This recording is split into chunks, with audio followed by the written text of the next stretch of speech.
அன்பு உறவுகளுக்கு பயணங்களின் பணிவான வணக்கம். கோணாங்குப்பம் திருத்தலத்தில் அமைந்துள்ள ஆலயத்தினுடைய வரலாறு. இது நான் முதல் தடவையாக இந்த வரலாற்று காட்சியத்திற்கு நான் செல்கிறேன். உங்களுடைய பார்வைக்கும் நான் கொடுக்கிறேன். ஆலயத்தினுடைய வரலாறு ஒரு நீண்ட நெடிய வரலாறு. வீரமாமுனிவர் இங்கு இந்த தேம்பாவணி போன்ற நூல்களை இங்கு எழுதியிருக்கிறார். பாருங்கள், வரலாறு ஒரு சில பேருக்கு நல்லாவே தெரியும். நம்ம அடுத்த வீடியோவில் முழு வரலாறை நான் உங்களுக்கு சொல்கிறேன். இவர் தான் அந்த அதாவது பாளையக்காரர் சொல்லுவாங்கள்ல, அந்த ஊருடைய அப்போ இருந்த சொல்லுவாங்கள்ல தலைவர்கள், அவரோட உதவியால் தான் இந்த சுரூபம் மாதா கோயில் அங்கே உருவாச்சு. இவர் தாங்க வீரமாமுனிவர். ஏன்னா இன்னும் ரொம்ப அழகாக இருக்குங்க.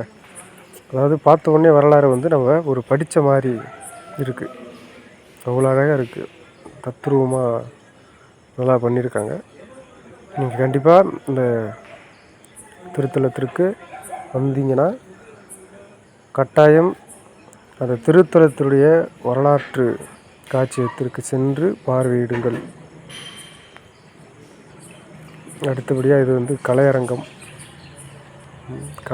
இது இந்த முயல், புறா, கிளி வளர்ப்பு நல்லா இருந்துச்சு. சரி, இதையும் பார்ப்போம்னு சொல்லிட்டு பார்த்துட்டு ஒருத்தர் தூங்கிட்டு இருக்காரு.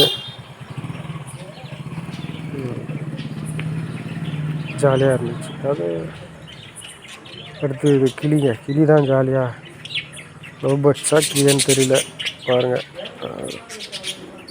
நல்லா இருக்குதுங்க. ஃபஸ்ட்டு விட இப்போ நல்ல ஒரு மாற்றங்கள். ஆலயத்திற்கு, திருத்தலத்திற்கு நல்ல மாற்றம்.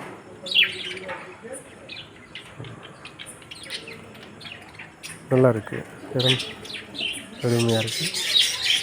இது நல்லது. இது பார்த்துட்டா இன்னும் இந்த மாதிரி கிளிகள் விளையாடுறதெல்லாம் பார்த்தீங்கன்னா ஒரு மனசுக்கு ஒரு சந்தோஷம், எவ்வளோ கஷ்டங்கள் இருந்தாலும். அடுத்தது புறா, ஒரு 10 புறா இருந்தது.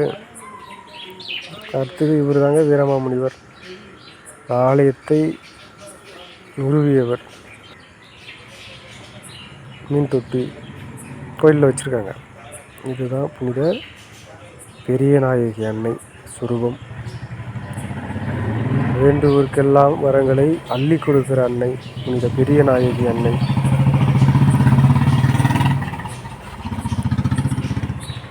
வேண்டுவோருக்கெல்லாம் வரங்களை அள்ளி கொடுக்கிற அன்னை புனித பெரியநாயகி அன்னை. இது திருப்பலி நடக்கிற கலையரங்கம்.